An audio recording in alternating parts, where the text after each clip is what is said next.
Hi, my name is Alithia and welcome to the IDR Solutions YouTube channel. In today's video, I'll be talking you through how to create a service that can be used to accurately convert Microsoft Office file formats into PDFs. The main tutorial will be in dark mode. However, when we switch to light mode, we are viewing the steps needed by an admin account. The code used in the video is fetched from GitHub and has a few edits. Our written tutorial on our blog goes much more in detail about the code. I'll link it in the description. The first thing we need to do is create an app registration, which we will use for login information and permissions for our app. For this, we need to navigate to the app registrations page on the Azure Active Directory service and create a new registration.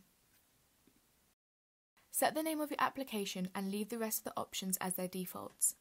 Then click Register.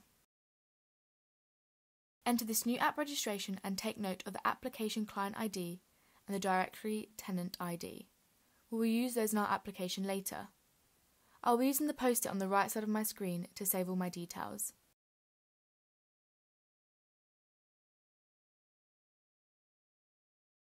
Next, we need to navigate to the Certificates and Secrets tab in the left menu. From here, create a new client secret.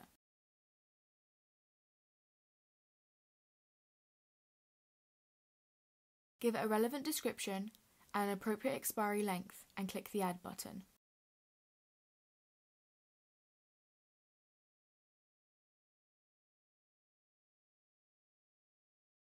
Now copy and note down the value in the value column.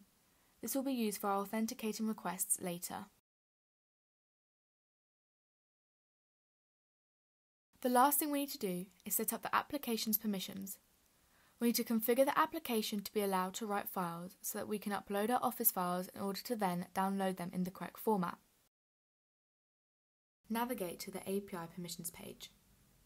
Click Add a Permission, then in the menu that appears, select the Microsoft Graph API.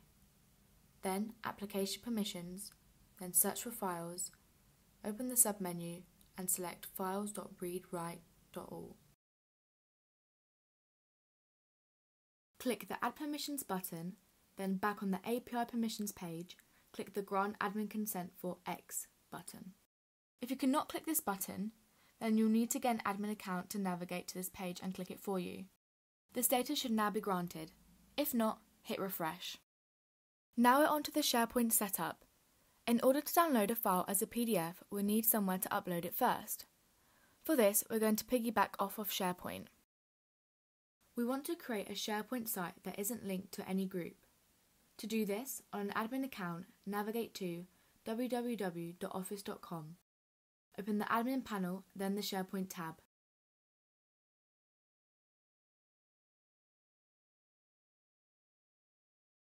Go to Sites, Active Sites, then click Create. In the menu that pops up, click Other Options. Then select the Document Center template. The template probably doesn't matter, but this one has a nice list of any files that remain on the server if they fail to delete. Set a name and note this down. You'll need it in the next step. Then set the primary administrator to the user account who is setting up this application.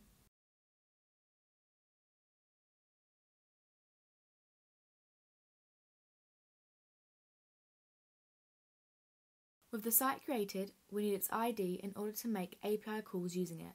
We can find this ID by navigating to the Microsoft Graph Explorer, signing in using the same account that was set as an administrator to the SharePoint site, and set the URL to what is on my screen now.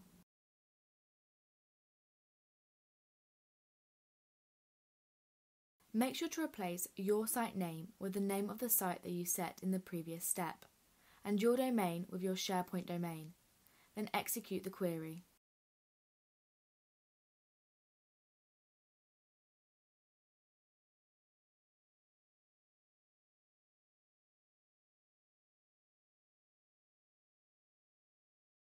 After executing the query, you should get a response that looks like this.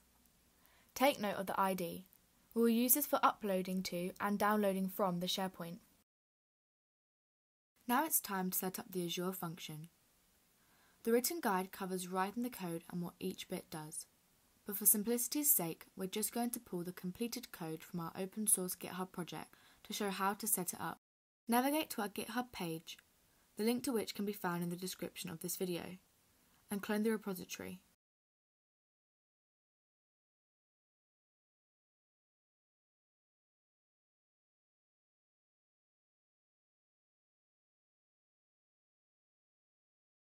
Once the repository is finished cloning, open it in your favourite IDE. We need to make a few changes so that the function is set up correctly on Azure. First, navigate to the function class and change the value in the function name decorator to your desired name.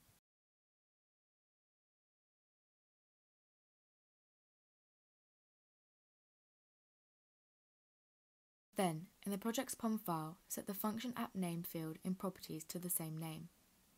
Finally, set the resource group field in the Azure plugin configuration to the same name as well. With the changes made, in order to push the project to Azure, we must build it using Maven package. Once it finishes building, we can push it to Azure using Maven Azure Functions Deploy. Please note that in order to be able to deploy, you need the Azure CLI and the Azure Function Core tools installed. During the deployment, you may be prompted to sign into your Azure account. The remainder of this deploy may take some time. We've sped it up for the purpose of this video.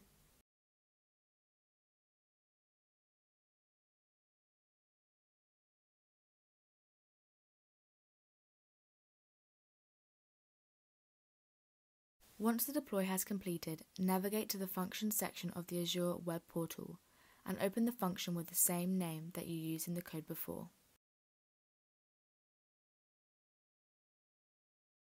Once inside the function, navigate to the Configuration tab.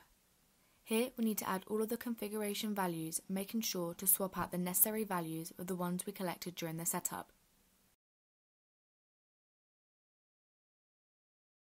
The required configuration can also be found on our blog in the written guide.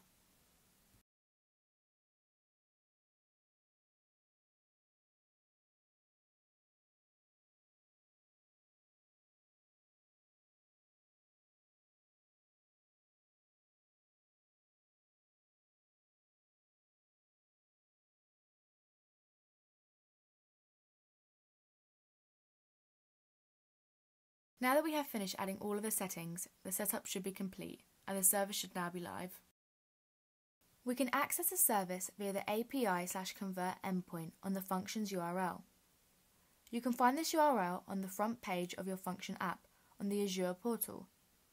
In my case, our URL is https://idr-office-conversion.azurewebsites.net. To use the service, we must make a HTTP post request with the content-type header set to application/octet stream, the content-type-actual header set to the MIME type of the document you are converting, and the body as the file you wish to convert. I will demonstrate the conversion using wget. The service will take a few moments to convert the file. Then we'll return the PDF in the body of the response. If the request fails, then the response will contain an appropriate HTTP error status and an error message as a string in the body. Thank you for watching our video. We hope you found it useful. Don't forget that the blog article is linked in the description below, and that goes into more detail with the code. And give this video a thumbs up if you want more tutorials like this.